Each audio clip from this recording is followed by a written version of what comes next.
এই যে এই সূরার মধ্যেই আছে, এই সূরা কাহফের কথা বললাম না, সূরা কাহফের পিছনের দিকে আছে ইন্না ইয়াজুজ ওয়া মাজুজ মুফসিদুনা ফিল আরদ। যুলকারনাইন বাদশার কথা পড়বেন, তিনি এই যে দেয়াল নির্মাণ করে দিয়েছিলেন লোহা এবং তামা দিয়ে, মনে আছে পড়েছেন? আচ্ছা, এই ইয়াজুজ আর মাজুজ যখন বের হবে পৃথিবীর পানি খেয়ে শেষ করে ফেলে দিবে একেবারে। এর এত বেশি হিংস্র হবে যে এদের সাথে লড়াই করার মতো ক্ষমতা কোনো মানুষেরই থাকবে না। এমনকি ঈসা আলাইহিস সালামেরও নয়।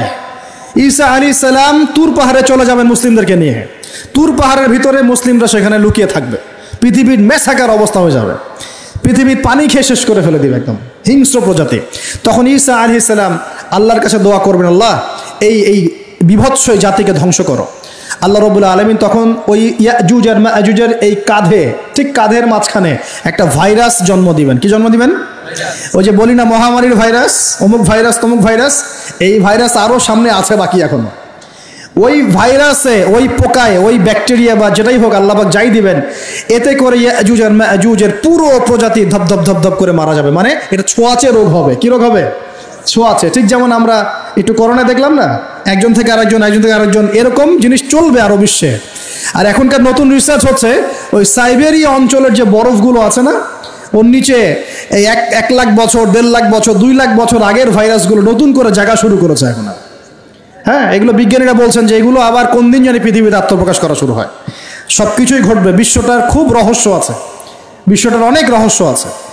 আল্লাহ পাক এগুলো খেলার ছলে সৃষ্টি করেন নাই, পরীক্ষা। লিয়াবলুয়াকুম আইয়ুকুম আহসানু আমালা, আল্লাহ পাক বলেছেন। এরপরে ইয়াজুজ আর মাজুজের সব প্রজাতি মারা যাবে। নবীজি বলছেন জমিনে কোনো জায়গায় ফাঁকা থাকবে না, সমস্ত জায়গাতেই ওদের দেহ পড়ে থাকবে। আল্লাহু আকবার। এরপরে ঈসা আলাইহিস সালাম আল্লাহকে বলবেন, আল্লাহ জমিনটাকে পবিত্র করে দাও। আল্লাহ পাক কি করবেন জানেন? বড় বড় নখরওয়ালা, বড় বড় নখ আছে, নখ দেখেছেন? বড় বড় নখ, বড় বড় নখওয়ালা একটা স্পেশাল প্রজাতির পাখি আল্লাহ পাঠাবেন। কি পাঠাবেন? পাখি। এটা কোন পাখি, কি নাম আমরা জানি না। ঠিক এরকম করে এই এক শ্রেণীর পাখি আল্লাহ পাঠাবেন যাদের নখগুলো খুব বড় বড় হবে, বিশাল বিশাল নখ।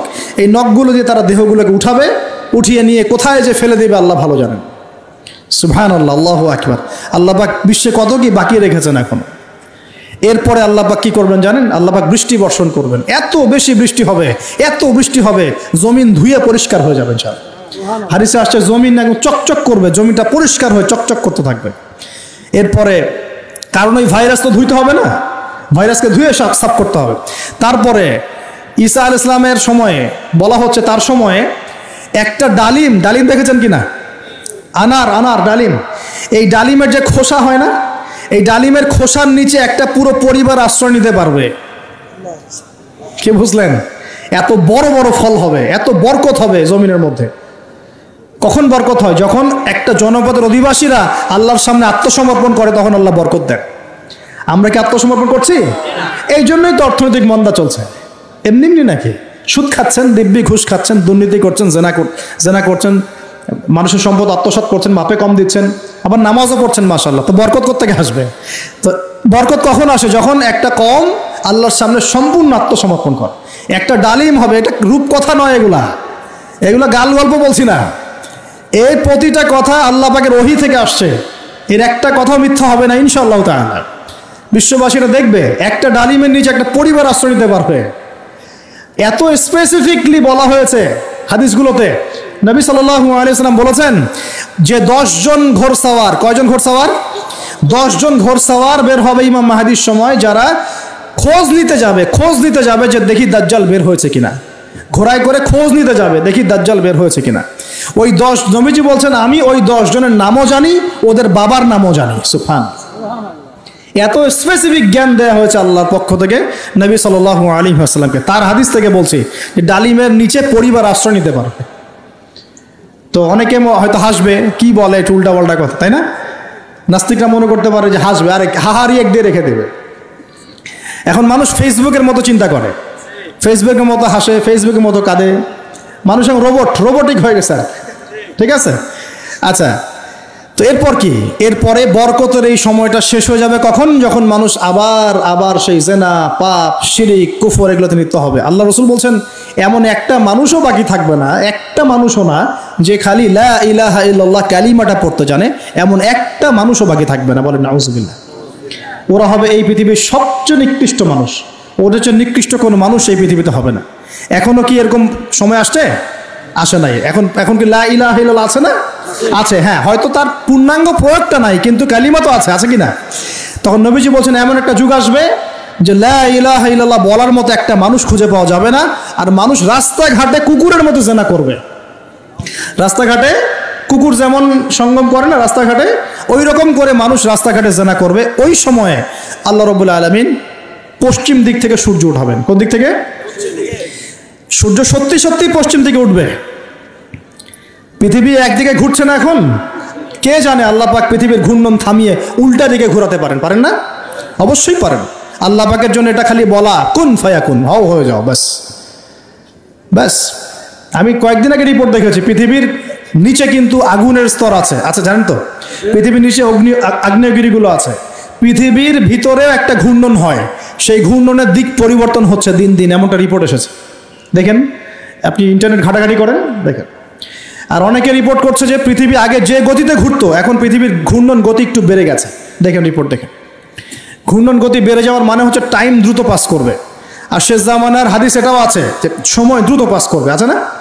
এটা হাদিস আসছে।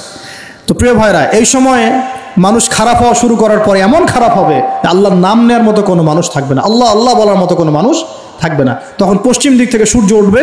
কিভাবে কিয়ামত হবে? নবীজি বলছেন একজন ব্যক্তি পানি খাওয়ার জন্য পাত্রটাকে মুখের সামনে নিবে, পানি গিলতে পারবে না, কিয়ামত হয়ে যাবে। নাউযুবিল্লাহ। ইযা ওয়াকাআতিল ওয়াকিআ লাইসা লিওয়াকাআতিহা কাযিবা আল কারিআতু মাল কারিআ ওয়া মা আদরাকা মাল কারিআ, আছে না? আম্মা ইয়াতাসাআলুন আনিন নাবাইল আযীম। কত সূরা আছে কিয়ামত সংক্রান্ত, পড়ে দেখেন। ইযা যুলজিলাতিল আরদু জিলজালাহা ওয়া আখরাজাতিল আরদু আসকালাহা ইযা শামসু কুবিরাত ওয়া ইযা নুজুমু কাদারাত। এই সূরাগুলো পড়ে দেখেন। আম্মা পারার শেষ পারাটা, যেটা 30তম পারা, এর সূরাগুলো পড়ে দেখেন। কিয়ামত চোখে দেখতে পারবেন ইনশাআল্লাহ। সিংহায় ফুঁক দেওয়া হবে। আল্লাহ পাকের ফেরেশতার এত ক্ষমতা আল্লাহ দিয়েছেন, একটা ফুয়ে পুরো মহাবিশ্ব ধ্বংস হয়ে যাবে ইনশাআল্লাহ। চারটাখানি কথা নাকি? দ্বিতীয় ফুৎকারে আবার সবাইকে জীবিত করা হবে। এবং এই যে দুনিয়ার জীবনটা আমরা কাটাচ্ছি, এই 30, 40, 50, 60, 100 বছরের জীবন, এই জীবনের এক একটা হিসেব আল্লাহর সামনে দাঁড়িয়ে সেদিন দেওয়া লাগবে। অতএব এই দুনিয়ার জীবনটাতে প্রস্তুতি গ্রহণ করি, 5 ওয়াক্ত নামাজ পড়ি, যাকাত দেই, কালিমা বোঝার চেষ্টা করি, আল্লাহ তাওহীদ শিখি, জানি, বুঝি, নবীর সুন্নত অনুযায়ী আমল করি, হালাল খাই, পরিবার গড়ি, মানুষকে সৎ কাজের দাওয়াত দেই, অসৎ কাজে নিষেধ করি, ইসলামকে আল্লাহর জমিনে প্রতিষ্ঠা করার চেষ্টা করি। আল্লাহ পাক যা দিয়েছেন, জানমাল, সময়, শ্রম, আল্লাহ পাক যা দিয়েছেন, ক্ষমতা, প্রতিপত্তি, সম্পদ, এগুলোকে আল্লাহর দিনের জন্য ব্যয় করি। ইনশাআল্লাহ দুনিয়া সফল হব, পরকালে সফল হবে ইনশাআল্লাহ আযজা ওয়া জাল। আল্লাহ পাক আমাদের সবাইকে সমকালীন ফিতনাগুলো সম্পর্কে সচেতন থাকার তৌফিক দান করুন, এবং এই রমজান, আসন্ন রমজানে পরিপূর্ণরূপে ইবাদত করার তৌফিক দান করুন, এবং এই ইবাদত এবং শিক্ষাগুলোকে সারা বছর ধরে রাখার তৌফিক দান করুন, এবং জামানা সম্পর্কে সচেতন থেকে আগামী দিনে যা হবে সেভাবে পদক্ষেপ নেওয়ার তৌফিক আল্লাহ পাক দান করুন। আমি